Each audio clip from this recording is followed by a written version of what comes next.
ನಮಸ್ತೆ, ನಿಖಿತಾ ಕುಕಿಂಗ್ ಚಾನಲ್ಗೆ ಸ್ವಾಗತ. ನಾನಿವತ್ತು 2 ಮಿನಿಟ್ಸಲ್ಲಿ ವೆಜಿಟೇಬಲ್ ಮ್ಯಾಗಿ ಮಾಡೋದು ಹೇಗೆ ಅಂತ ತೋರಿಸ್ತಾ ಇದ್ದೀನಿ. ತುಂಬ ಈಸಿಯಾಗಿ ಮಾಡ್ಬೋದು. ಹಾಗೆ ನೀವೇನು ನನ್ನ ಚಾನಲ್ನ ಸಬ್ಸ್ಕ್ರೈಬ್ ಮಾಡ್ಕೊಂಡಿಲ್ಲ ಅಂದರೆ ಇವಾಗಲೇ ಸಬ್ಸ್ಕ್ರೈಬ್ ಮಾಡ್ಕೊಳ್ಳಿ. ಹಾಗೆ ನಿಮ್ಮ ಫ್ರೆಂಡ್ಸ್ಗೆಲ್ಲ ಶೇರ್ ಮಾಡಿ. ಇವಾಗ ಹೇಗೆ ಮಾಡೋದು ಅಂತ ನೋಡೋಣ. ಮೊದಲಿಗೆ ಸ್ಟವ್ ಹಚ್ಕೊಳ್ಳಿ. ಸ್ಟವ್ ಹಚ್ಕೊಂಡು ನೀವು ಯಾವ ಪಾತ್ರೆಯಲ್ಲಿ ಮ್ಯಾಗಿ ಮಾಡ್ಬೇಕು ಅಂದ್ಕೊತಿದ್ದೀರೋ ಆ ಥರ ಪಾತ್ರೆ ಇಟ್ಕೊಳ್ಳಿ. ಪಾತ್ರೆ ಇಟ್ಕೊಂಡು ಪಾತ್ರೆ ಕಾದ ನಂತರ ಎಣ್ಣೆ ಹಾಕ್ಕೊಳ್ಳಿ. ಒಂದು 3 ಸ್ಪೂನ್ ಎಣ್ಣೆ ಹಾಕಿದರೆ ಸಾಕು. ನಾನು 2 ಪ್ಯಾಕೆಟ್ದು ಮ್ಯಾಗಿ ಮಾಡಿ ತೋರಿಸ್ತಾ ಇರೋದು, ಅದಕ್ಕೆ ನಾನು 3 ಸ್ಪೂನ್ ಎಣ್ಣೆ ಹಾಕ್ಕೊಂಡಿದ್ದೀನಿ. ಇವಾಗ ಎಣ್ಣೆ ಚೆನ್ನಾಗಿ ಕಾದಿದೆ. ಇವಾಗ ಇದಕ್ಕೆ ಈರುಳ್ಳಿ ಹಾಕ್ತಾಯಿದ್ದೀನಿ. ನಾನು ಈರುಳ್ಳಿನ ಸಣ್ಣದಾಗಿ ಕಟ್ ಮಾಡಿದ್ದೀನಿ. ನೀವು ಉದ್ದಾಗಿ ಬೇಕಾದರೂ ಕಟ್ ಮಾಡ್ಕೊಬೋದು. ಹಾಗೆ ಕ್ಯಾರೆಟ್ ಕೂಡ ಸಣ್ಣದಾಗಿ ಕಟ್ ಮಾಡ್ಕೊಂಡಿದ್ದೀನಿ. ಹಾಗೆ ಬೀನ್ಸು ಮತ್ತು ಕ್ಯಾಪ್ಸಿಕಮ್ಮು ಹಾಗೆ ಕ್ಯಾಬೇಜ್ ಹಾಕ್ಕೊಂಡಿದ್ದೀನಿ. ಬಟಾಣಿ ಕೂಡ ಇದ್ದರೆ ಹಾಕ್ಕೋಬೋದು. ನನ್ನ ಬಟಾಣಿ ಖಾಲಿ ಆಗಿತ್ತು, ಅದಕ್ಕೋಸ್ಕರ ಹಾಕಿಲ್ಲ.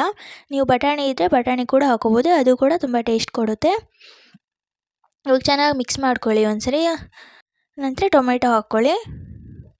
ಟೊಮೆಟೊ ಹಾಕ್ಕೊಂಡ ನಂತರ ಮತ್ತೆ ಚೆನ್ನಾಗಿ ಮಿಕ್ಸ್ ಮಾಡಿಕೊಂಡು 1 ನಿಮಿಷ ಎಣ್ಣೆಲಿ ಫ್ರೈ ಆಗೋಕ್ಕೆ ಬಿಟ್ಬಿಡಿ. ಮಿಕ್ಸ್ ಮಾಡ್ತಾ ಎಣ್ಣೆಲಿ ಫ್ರೈ ಮಾಡ್ಕೊಳ್ಳಿ 1 ನಿಮಿಷ. ಅಂದರೆ ಎಣ್ಣೆಲೇ ತರಕಾರಿ ಎಲ್ಲ ಚೆನ್ನಾಗಿ ಮೆಲ್ಟ್ ಆಗುತ್ತೆ, ಅದಕ್ಕೋಸ್ಕರ. ಇವಾಗ ಇದಕ್ಕೆ ರುಚಿಗೆ ತಕ್ಕಷ್ಟು ಉಪ್ಪು ಹಾಕ್ಕೋತಾ ಇದ್ದೀನಿ. ಉಪ್ಪು ನೋಡ್ಕೊಂಡು ಹಾಕ್ಕೊಳ್ಳಿ. ಇವಾಗ ಅಚ್ಕಾರದ ಪುಡಿ ಕೂಡ ಹಾಕ್ತಾಯಿದ್ದೀನಿ ನಾನು 1 ಸ್ಪೂನು. ಅಚ್ಕಾರದ ಪುಡಿ ಬೇಡ ಅಂದರೆ ಹಸಿಮೆಣ್ಸಿನ್ಕಾಯಿ ಕೂಡ ಯೂಸ್ ಮಾಡ್ಕೋಬೋದು. ಒಂದು ಅರ್ಧ ಸ್ಪೂನು ಅರಿಶಿಣ ಪುಡಿ ಯೂಸ್ ಮಾಡ್ತಾಯಿದ್ದೀನಿ.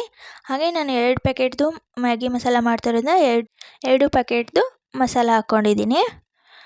ಮಸಾಲ ಹಾಕ್ಕೊಂಡ ನಂತರ ಮತ್ತೆ ಒಂದ್ಸರಿ ಚೆನ್ನಾಗಿ ಮಿಕ್ಸ್ ಮಾಡಿ.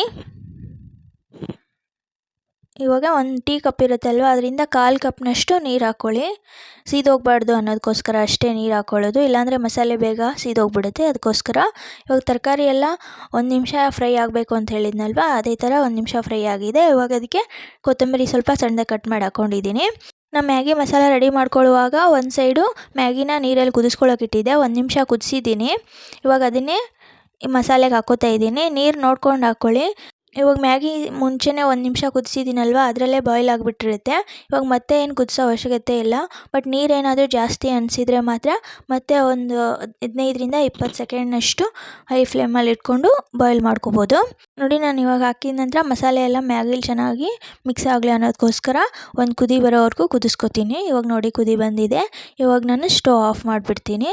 ಇನ್ನೂ ಸ್ವಲ್ಪ ನೀರು ಇದೆ ಅನ್ನೋವಾಗಲೇ ಸ್ಟವ್ ಆಫ್ ಮಾಡಿಬಿಡಿ, ಯಾಕೆಂದರೆ ಇದು ಕೂಲ್ ಆಗೋ ಅಷ್ಟೊತ್ತಿಗೆ ಅದು ನೀರೆಲ್ಲ ಮತ್ತೆ ಹೀರ್ಕೊಳ್ಳುತ್ತೆ, ಅದಕ್ಕೋಸ್ಕರ. ನೀರಿರುವಾಗಲೇ ಆಫ್ ಮಾಡಿಬಿಟ್ರೆ ಮ್ಯಾಗಿ ಅಡ್ವರ್ಟೈಸ್ ಬರುತ್ತಲ್ವಾ, ತಿಂದು ಕುಡೀರಿ ಅಥವಾ ಕುಡಿದು ತಿನ್ನಿ, ಆ ಥರ ಆಗುತ್ತೆ. ತುಂಬ ಟೇಸ್ಟಿಯಾಗಿ ಬರುತ್ತೆ. ಒಂದ್ಸರಿ ಟ್ರೈ ಮಾಡಿ. Thanks for watching.